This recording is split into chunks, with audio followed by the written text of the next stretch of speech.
Hello, my friends, and welcome back. Thank you very much for being with me again today. NATO decided to send Ukraine long-range missiles to strike where exactly? Well, deep inside Russia, obviously. So NATO says that they want to deploy troops in Ukraine. What is Putin's answer? Medvedev wants to not steal because it's going to be happening in front of everyone. He wants to just take and freeze UK's assets, which I think would be a reciprocal action. Then Western businesses want to do business in Russia again. So these are the topics for this video. Let's start with the first one, which is, according to Russia Today, 4th of September 2025.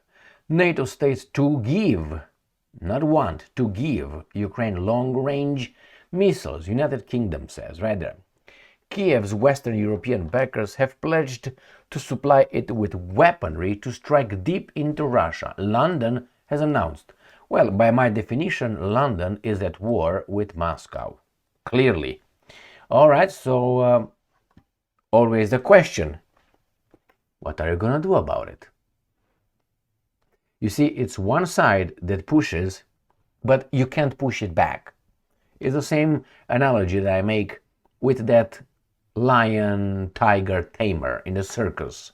You know, he's locked in that cage, the tamer, the trainer, however you want to call that guy. He's got two things. One, a long pole, and the other one, a long whip. And then you have the tigers and the lions. They will always fight with the pole, always fight with the whip. At times, the lion, the tiger would grab pull off the whip out of the guy's hand. He's going to get another one, like Romania. And he's going to use it. Now it's Ukraine. And then the pole will get out of his hand. He's going to get another one. This is what NATO does, or Great Britain using other countries. And sometime the tiger, the lion, whatever that might be, they realize that actually it's not the whip or the pole. It's the guy right here, and they jump and kill him. So Russia is over there. In this case, we have a bear, and we have this guy with a poking stick and with a whip. And they're fighting this, but they know it is here. But they choose not to strike. You can say, we're too strong. Or maybe they don't want to escalate this to something else. I don't think Great Britain is too strong. That's my assessment. Yes, it has nuclear weapons, but as a military, has no standing chance in front of the Russians, I think. Not only as a population, also as a new society. What are you going to send what? Your newly immigrants? Is that what you're going to do? They're going to fight for you? Not. They're going to take care of your women, though. You go and fight the war for Britannia, and they will just make sure that your women are, taken care of, if you know what I mean. Let's go. Kiev is about to get long-range weapons from its Western backers, known as the Coalition of the Willing, London said in a statement following a virtual call between leaders of the group's members states on Thursday. The British government did not name the specific nations planning the deliveries of the exact weapon or the exact weapon types. Gonna arrange this. All right, so contributions were prepared, documented, and confirmed this afternoon at the level of defense ministers. All right, good. How about the Taurus missiles? Earlier on Thursday, and I covered this one, the Russian Foreign Intelligence Services accused Berlin of secretly preparing a batch of Taurus missiles to be delivered to Ukraine, with their identifying marking removed to conceal their origin. It further alleged that any launches from Ukraine would be carried out by German troops, as training local forces to operate the system would take too long. I don't think they will give the Ukrainians these sophisticated missiles, just so you know. And Russia says if that's happening, we're going to strike Germany. So, my friends, long-range missiles? Yeah, they're going to send them. And how is Russia going to respond? Well, it seems like if the Germans dare to do it, they're going to be struck. What about the Brits? Or anybody else? I said the French. No? All right. Let's go. Maybe the Americans will tell these baboons to take it easier. Next one. I'm going to show you the countries willing to go to war with Russia. That's how I put it, because that's the way it is, and I will explain. There are 26 countries right here. New Voice of Ukraine. 26 countries stand ready to guarantee Ukraine's security. That is, if Russia, let's say there's peace in Ukraine, whatever that might be, however it's going to look, and you have 26 countries going to guarantee Ukraine's security, what do you think that means? That means in case Russia violates the security of Ukraine, those 26 countries are ready to guarantee it, that Ukraine is secure. That means they're going to fight the Russians. That's what actually means. Do you think that those guys, the 26, what do you think that those 26 countries are ready to guarantee Ukraine's security? Just when the Russians are drinking their vodka and drinking their whatever, eating whatever they're eating? Is it only then when the Russians, let's say, violated, this guy's going to say, oh, my bad, I got to go home? No, they're supposed to guarantee it. How? By fighting. So already 26 countries. Are those 26 countries from, I don't know, South America? Are they from Africa? I know might be some idiots from Far East, like Japan, maybe, I don't think they are anyway. Maybe Japan, maybe South Korea, maybe Australia, maybe you got the New Zealanders. Anybody else? Where is the rest of the world? And if you tell me, well, this is a European matter, what are the Americans doing in Venezuela? Or next to Venezuela? I mean, what are the Americans doing in the Middle East, by the way? Is United States of America in the Middle East? It is, with military presence and with the boss, assisting the boss. So this is what actually means the 26 countries, right? This is what it means. I covered this yesterday. The countries they want to be involved. Right here, they don't mention them, but I mentioned them in the other video. Go and watch it yesterday. Boom. And this is what the evil guy, Putin, says. NATO, this is from today, the September 5th. NATO troops in Ukraine would be legitimate targets. Well, this is like I tell you, I'm thirsty, I want to drink water. Goes without saying. Or drink some liquid. No pee, liquid. Okay, Western soldiers would be at risk during hostilities or become irrelevant in the event of a peace deal, the president says. So this is what Putin says. Before there's any peace agreement, peace deal done, there will be no NATO troops. Because if you send NATO troops, we're going to bomb them, legitimate targets. And NATO would say, well, we're going to defend ourselves. There you go. We are at war. And Putin said, after the peace deal is done, there's not going to be necessary to have any NATO troops in there because it's a deal done and we respect it. Yeah, but what about the other side? So let me show you this. Any Western troops deployed to Ukraine would either be legitimate targets for Russian forces while hostilities continue, or irrelevant in the event of a peace deal. The West dragging of Ukraine into NATO was one of the causes of the conflict, Putin says. And I'm quoting again, if any troops show up now, while the hostilities are ongoing, we would consider them legitimate military targets. And I'm quoting again, if decisions are made that result in long-term peace, then I simply see no sense in such a presence.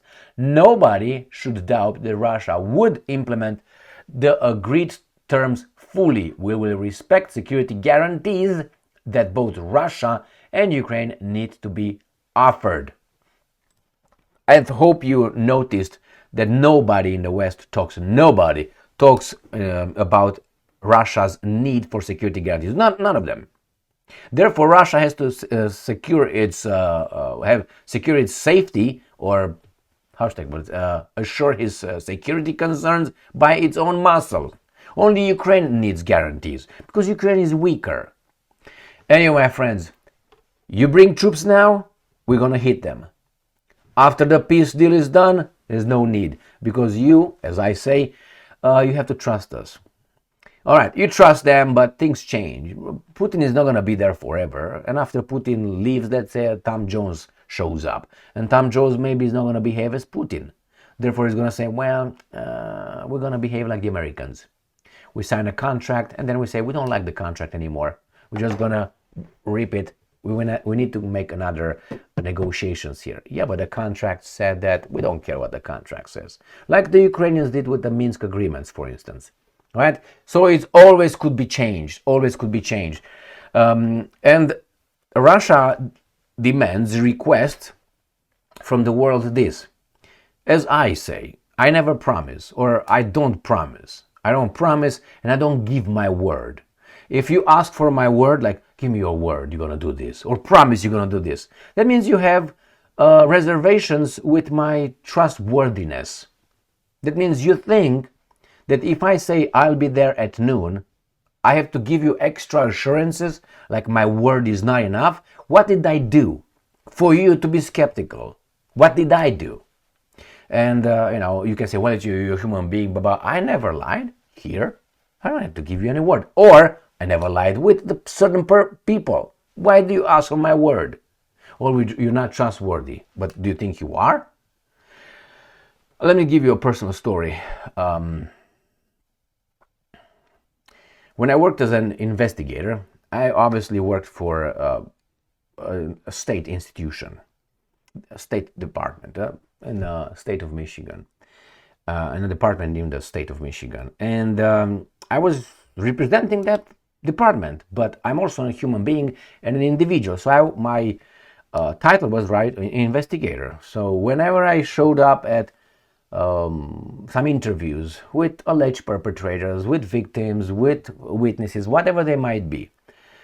Sometimes, most of the time, the alleged perpetrators were very belligerent, and so on. Some of them threatened me with death threats and so on, and blah, blah, blah.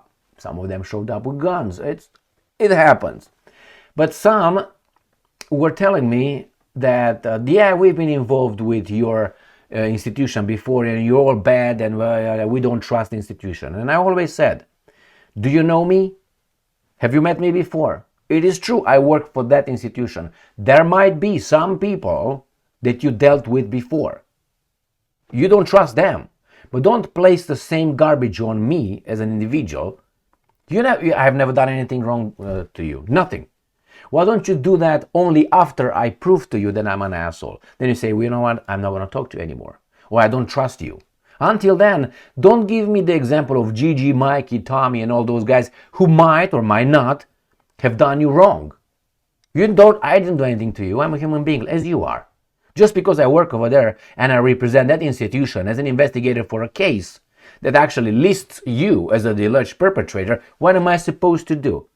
I'm just going to be objective and find out what happened. That's all I'm doing. I'm not trying to prove anything. I just want to find out what happened. You don't want to talk to me? That's fine. That means you forfeit your right to give me your information, your side of the story. I'm going to go and talk to the other guys. And the other guys will tell me, you are a bad dude, so you better talk to me. Anyway, little tricks. All right, let's go to the next one. Western businesses want to return to Russia, according to Putin. Many firms completely disregarded their losses when they left the country, the president has said. Western companies that pulled out of Russia after the escalation of the Ukraine conflict are now looking to return, Russian President Vladimir Putin said. It is true, I'm going to show you how much they estimated they lost, about $100 billion. And Putin said before, about maybe 2 months ago, he said, yeah, we will be okay with the companies returning, but we will protect our domestic companies before we're going to be open to allow you to come in as you were. Like someone, let's say, cheats on you or lies to you. Next time when the person comes and he wants a blank sheet, I say, you know what? No, you have to trust me. No, I don't have to trust you. You already fucked up. And based on that direct cup, you lost your point of trust. You're not there anymore. You're right here. And I'm going to give you this treatment of a person, entity right here. Don't demand that. You're not there anymore. Therefore, for instance, the Americans say, we are this, we demand this. Based on what? Why don't you go back and look at the recent history of about 34 years, since 1991. What do you mean? Your history, according to your invasion, bombardments, regime change and all that, does not pay a beautiful image of you. Why do you expect to be treated with respect? According to what exactly? To Benjamin Franklin or the Declaration of Independence? Those guys are dead. The Constitution is screwed by you guys. What are you talking about? Who are you? Who do you work for? Not for the Constitution to protect it and to abide and to keep us safe. Anyway, let's see. Speaking on the Eastern Economic Forum in Vladivostok in Russia's Far East on Friday, Putin remarked that in 2022, many European companies left at a loss to themselves due to political reasons. And I'm quoting, but we know that many are eagerly waiting for all those political restrictions to be lifted, and at any moment they would like to come back. That's what he says. And somewhere right here he says Reuters analysis earlier this year estimated that the foreign companies exiting the country had lost more than $107 billion if lost income is included. So what does that mean? What does that mean? Right here, Kremlin officials have cited even higher figures, with Kirill Dmitriev, the head of the Russian Direct Investment Fund, saying that U.S. businesses alone had lost over $300 billion from leaving the market after the escalation of the Ukraine conflict. So this is because of the sanctions, the political sanctions. The free world, the free trade was stopped because those guys want to teach Russia a lesson. Therefore, everybody else have to be, okay, yes, sir. I didn't agree with that. I don't agree with that. But supposedly I'm voting for the guys who make the decision. This is going to affect me as well.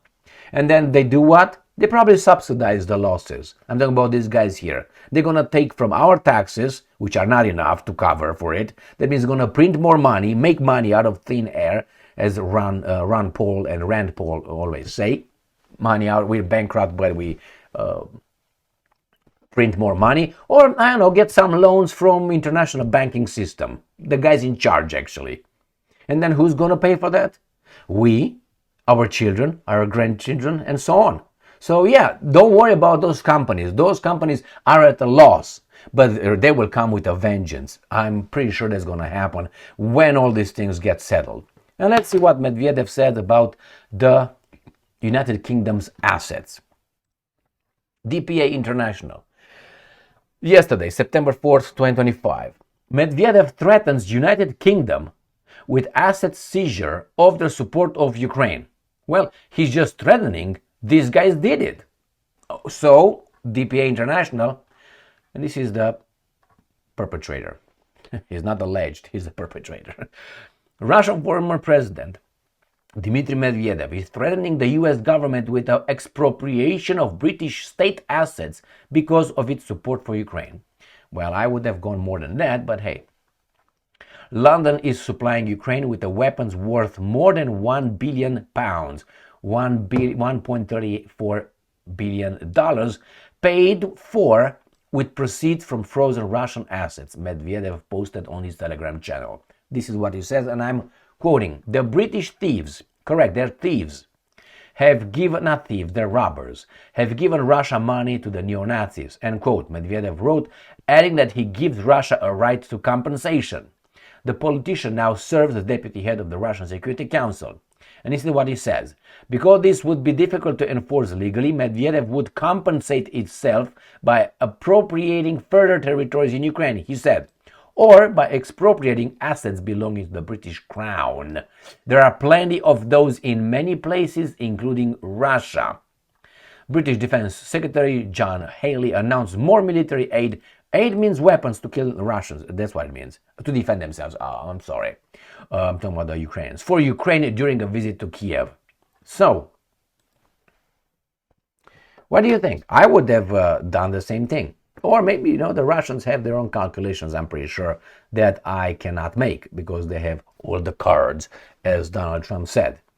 Well, the Brits think, let's put it this way. When was the last time Great Britain fought a war on its own? On its own! Was it the Falklands Island war with Argentina, with Messi and Maradona? Is that what it was? Yeah, that's good. That's what, 78, 79, whatever that was, 1978, 79. That's it. The rest were always on a coalition, always. So, it's like we fight in a gang. I don't know how strong you are. And always on one victim, not two, on one. Remember, all this Western coalition, because we're strong, when I say we, is how they portray, like we all together in this. It's not like that. We are their hamsters. We are their mice on that spinning wheel. Without us, they don't have the energy to conduct wars and place sanctions. We work for them, right? Oh, it's a mutual, voluntary contract. Really? Is that what it is? Yes, and you have democracy. You can change them. Really? With what? With my donations or my voting machine? Which one? So these guys gang together, right, over there, about, 10, 15 countries, and they go attack a country of, 20 million people, which is Iraq, or was Iraq, or maybe, Libya, 4 million people, or Syria, or Afghanistan, always on one victim. And they're all tough. The Operation Desert Storm. I feel like throwing up about it. Do you understand what happened over there? You had Mike Tyson in his prime fighting a toddler. Or let's say Holyfield, Mike Tyson, who else? Foreman, and Joe Frazier.